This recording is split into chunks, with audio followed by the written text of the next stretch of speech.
Hello everyone, welcome back to my YouTube channel and today we are going to solve question number 21. क्या दिया है भाई इस question में? डीके गोयल बुक है और डीके गोयल का वही सेम चैप्टर है, रिटायरमेंट ऑफ अ पार्टनर। इस क्वेश्चन में क्या दिया है तो लिखते हैं क्वेश्चन को और फिर देखते हैं इसको सॉल्व करते हैं हम लोग। क्वेश्चन नंबर 21, इस क्वेश्चन में ए बी और सी तीन पार्टनर है, ए बी एंड सी तीन पार्टनर है और तीनों की जो रेशियो दी गई कितनी दी गई है? 2:3:4। 2:3:4। इस रेशियो को आप इस वे में भी लिख सकते हैं 2/9:3/9:4/9।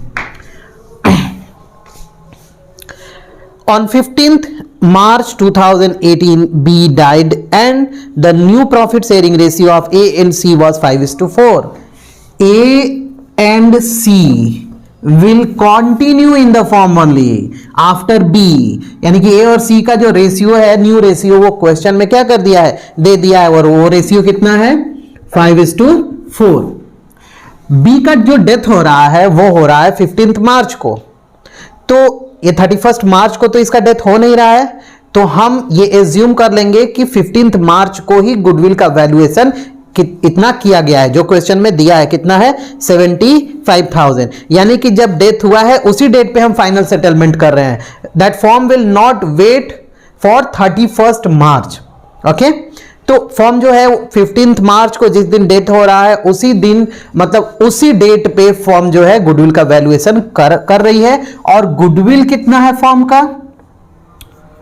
Form goodwill 75,000। 75,000 फॉर्म की गुडविल दी गई है। और अब आपको करना क्या है? इसी गुडविल में से जिस पार्टनर की डेथ हुई है उसको उसके रेशियो में कंपेंसेट करेंगे। और कौन कंपेंसेट करेगा? जो कंटिन्यू कर रहा है। तो कंटिन्यू कौन कर रहा है? ए कर रहा है और सी कर रहा है। किस रेशियो में कंपेंसेट करेंगे? तो अब इस क्वेश्चन में आप ओल्ड रेशियो को गेनिंग रेशियो एज्यूम नहीं करेंगे, नहीं मानेंगे। और क्यों नहीं मानेंगे यहां पे? क्योंकि आपका ए और सी का न्यू रेशियो क्वेश्चन में दिया गया है। जब भी क्वेश्चन में न्यू रेशियो दिया हो तो क्या करेंगे उस केस में? उस केस में you must have to compute gaining ratio. तो गेनिंग रेशियो मैं इस साइड में निकाल देता हूं, working note. Gaining ratio, gaining ratio कितना होगा? ए कितना गेन करेगा? ए का न्यू रेशियो 5/9 माइनस ए का ओल्ड रेशियो 2/9। तो अब यहां पे देख रहे हैं ये कितना हो रहा है? 3/9। ओके, एंड बी की तो डेथ हो गई है, तो सी, यहां पे सी को चेक कर लेते हैं, सी कितना गेन कर रहा है। तो सी का न्यू रेशियो कितना दिखा रहा है? 4/9 माइनस सी का ओल्ड रेशियो कितना है? 4/9। यानी कि सी के रेशियो में कोई चेंजेस नहीं होने वाले हैं बी के जाने से।